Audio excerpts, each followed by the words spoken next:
Hello, good morning students. इससे पहली video में मैंने सूरदास का परिचय करवाया था और आज मैं आपको सूरदास के पद के बारे में बताती हूँ कि सूरदास ने जो पद लिखे हैं उनका क्या सरलार्थ है। डियर स्टूडेंट्स, जैसा कि आप सभी को पता है, लॉकडाउन की स्थिति जो है चली हुई है और 10th और 12th के जो बच्चे हैं उनको अगली कक्षा में प्रमोट कर दिया गया है और जो बच्चे एग्ज़ाम देना चाहते हैं वो एग्ज़ाम दे सकते हैं और जो बच्चे एग्ज़ाम देना नहीं चाहते वो अगली कक्षा में प्रमोट कर दिए जाएंगे। लेकिन स्टूडेंट्स, इस बात का ध्यान रखना कि जो बच्चे एग्ज़ाम नहीं देना चाहते उनकी मेरिट भी नहीं आएगी। इसलिए जो बच्चे मेरिट लेना चाहते हैं वो अपनी तैयारी रखें और उसकी डेट जैसे भी आएगी उस पेपर देने के लिए वो तैयार रहें। लगभग 15 दिन पहले आपको इस बारे में नोटिस मिल जाएगा कि एग्ज़ाम की डेट जो है वो आ चुकी है। इसलिए जो बच्चे इंटेलिजेंट हैं, मेहनत से नंबर लेना चाहते हैं और अच्छी मेरिट लेकर के वो अच्छे नंबर प्राप्त करना चाहते हैं, वो अपनी रेगुलर पढ़ाई करते रहें। और जो 9th से 10th में बच्चे हुए हैं उनके लिए तो विशेष ये है ही। तो चलिए आज हम सूरदास के पदों को पढ़ते हैं। देखो, उद्धव उद्धव ये नाम है जिसको श्री कृष्ण ने संदेश दे करके गोपियों के पास भेजा है। जो गोपियां हैं वो श्री कृष्ण से अत्यधिक प्रेम करती हैं और वो जो श्री कृष्ण हैं वो मथुरा के अंदर चले गए हैं और उस बीच श्री कृष्ण उद्धव को योग साधना का संदेश दे करके गोपियों के पास भेजती हैं। जैसे ही उद्धव गोपियों को योग साधना का संदेश देते हैं वैसे ही वो गोपियां उन्हें कहती हैं कि हे उद्धव, तुम हो अति बड़भागी। बड़भागी होता है भाग्यशाली। हे उद्धव, तुम तो अत्यधिक भाग्यशाली हो। ऐसा गोपियां क्यों कहती हैं? अपरस अपरस का मतलब होता है नीरस, दूर। रहत रहते हो, स्नेह प्रेम से, तगा बंधन से। तुम तो श्री कृष्ण के पास रहते हुए भी उसके प्रेम से दूर रहे हो, उसके प्रेम के बंधन में नहीं पड़े हो। नाहिन नहीं मन मन अनुरागी प्रेम में डूबा। तुम्हारा मन श्री कृष्ण के प्रेम में नहीं डूबा है। पुर इन कमल का पात पत्ता रहत रहता है जल भीतर, जल के भीतर। ना नहीं रस, रस मीन्स होता है जल। देह शरीर पर न नहीं दागी दाग।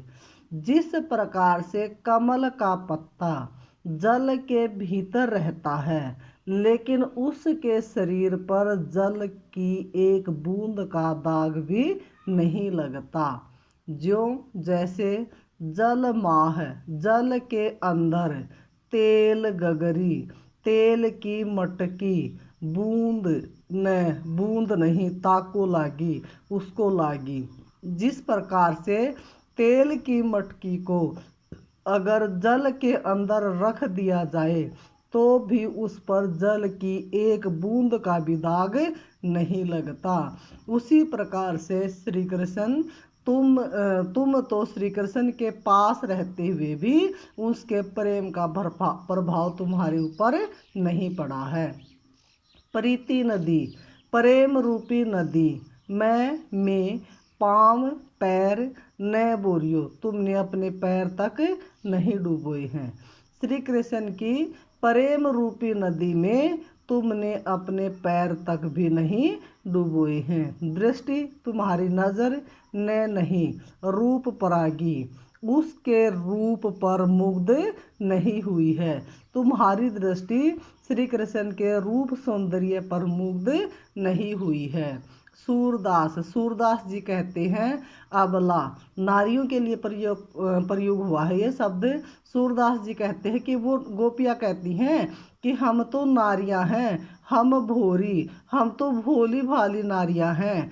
गुड़, गुड़ के ऊपर चाटी चीटी जो पागी। जिस प्रकार से गुड़ के ऊपर लगी हुई चीटी पागी लिपटी रहती है, लेकिन वो अपने प्राण त्याग देती है, लेकिन गुड़ के ऊपर से वो नहीं उठती। तो इसी प्रकार से गोपियाँ कहती हैं कि हे श्री कृष्ण, हे उद्धव, हम तो श्री कृष्ण के प्रेम में इसी प्रकार से लगे हुए हैं जिस प्रकार से गुड़ के ऊपर चींटियाँ लगी रहती हैं और वो अपने प्राण त्याग देती हैं, लेकिन वो उससे उड़ करके दूर नहीं जाती। इसी प्रकार से हमारा जो प्रेम है वो श्री कृष्ण के प्रति ऐसा ही प्रेम है।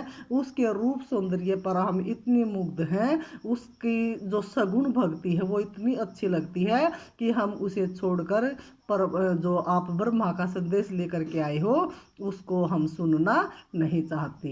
डियर स्टूडेंट्स, आपकी समझ के लिए मैंने ये एक एक वर्ड मीनिंग जो है वो लिख दिया है। जैसे बड़भागी भाग्यशाली, अपरस नीरस या दूर, स्नेह प्रेम तगा धागा या बंधन, नाहिन नहीं, पुर इन कमल पात पत्ता, अनुरागी प्रेम में डूबा हुआ, रस जल देह शरीर न दागी दाग नहीं लगता, माहम में या भीतर, गागरी मटकी प्रीति नदी प्रेम रूपी नदी, पाँव पाव या पैर, बोरियो डुबोया, परागी मुग्ध होना, अबला नारी के लिए प्रयोग हुआ है, भोरी भोली, गुड़ गुड़, चाटी चीटिया, पागी लिपटना, ताको स्नेह।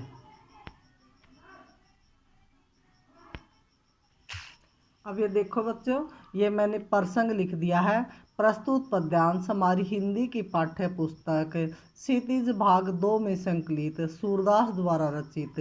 इस पद में उस समय का वर्णन किया गया है जब श्री कृष्ण वहाँ मथुरा के राजा बन जाते हैं और वे गोपियों को ब्रह्मा की शिक्षा देने के लिए उद्धव को भेजते हैं। गोपियाँ उद्धव के निर्गुण ब्रह्म के संदेश को सुनकर उन पर व्यंग्य करती हुई ये शब्द कहती हैं। अब यहाँ पर जो मैंने पहले सरलार्थ समझा था उसी को मैंने राइट किया है। जैसे इस पद में गोपियाँ उद्धव को ब्रह्म ज्ञान के संदेश को सुन करके कहती हैं कि हे उद्धव, तुम बहुत ही भाग्यशाली हो। क्यों? क्योंकि तुम सदा ही प्रेम के बंधन से दूर रहे हो। तुम्हारा मन श्री कृष्ण के प्रेम में कभी डूबा ही नहीं। तुम श्री कृष्ण के पास रहकर भी उनके प्रेम रूपी बंधन में नहीं बंधे। तुम्हारी स्थिति तो उस कमल के पत्ते के समान है जो जल के अंदर रहते हुए भी जल की बूंद से सुरक्षित रहता है। अर्थात जिस प्रकार कमल के पत्ते पर पानी के भीतर रहकर भी पानी की बूंद तक नहीं ठहरती, उसी प्रकार तुम पर भी श्री कृष्ण के प्रेम का कोई प्रभाव नहीं है। जिस प्रकार तेल की मटकी को जल में रख दिया जाए तो उस पर जल की एक भी बूंद नहीं ठहरती, अर्थात कमल के पत्ते और तेल की मटकी पर पानी की एक बूंद भी नहीं ठहरती, उसी प्रकार तुम भी श्री कृष्ण के पास रहते हुए भी उनके प्रेम का प्रभाव तुम्हारे ऊपर नहीं पड़ा है। तुमने तो श्री कृष्ण की प्रेम रूपी नदी में अपना पैर तक नहीं डुबोया है। तुम्हारी दृष्टि श्री कृष्ण के रूप सौंदर्य को देखकर मुग्ध नहीं हुई है। इसलिए हे उद्धव, हम तो भोली भाली अबलाएं नारियां हैं जो श्री कृष्ण के प्रेम सौंदर्य को देखकर उसमें उलझ गई हैं। हम तो श्री कृष्ण के प्रेम में उसी प्रकार से लिप्त हैं जैसे चींटियां गुड़ पर बैठकर उसमें चिपक जाती हैं और कभी भी उससे अलग नहीं होती, भले ही अपने प्राण क्यों न त्याग दे। उसके बाद है विशेष माधुर्य गुण का से युक्त ब्रज भाषा का प्रयोग इसमें किया गया है। तत्सम तद्भव शब्दावली का प्रयोग किया गया है। अनुप्रस रूपक उपमा दृष्टांत वक्रोक्ति आदि अलंकारों का प्रयोग किया गया है। वार्तालाप शैली का प्रयोग किया गया है। भाषा व्यंग्यात्मक है और इस पद में गेय तत्व विद्यमान है, अर्थात ये पद गाने योग्य हैं। तो इस प्रकार से बच्चों ये फर्स्ट पद मैंने आज करवाया है और ये जो सेकंड पद है इसको कल मैं करवाऊंगी। उम्मीद करती हूँ कि आपको ये समझ में आया होगा और अगर आपको मेरी वीडियो अच्छी लगी तो प्लीज़ लाइक और सब्सक्राइब कीजिए और जो आपके आसपास 10th क्लास के बच्चे हैं उनके पास भी शेयर कीजिए। Thank you.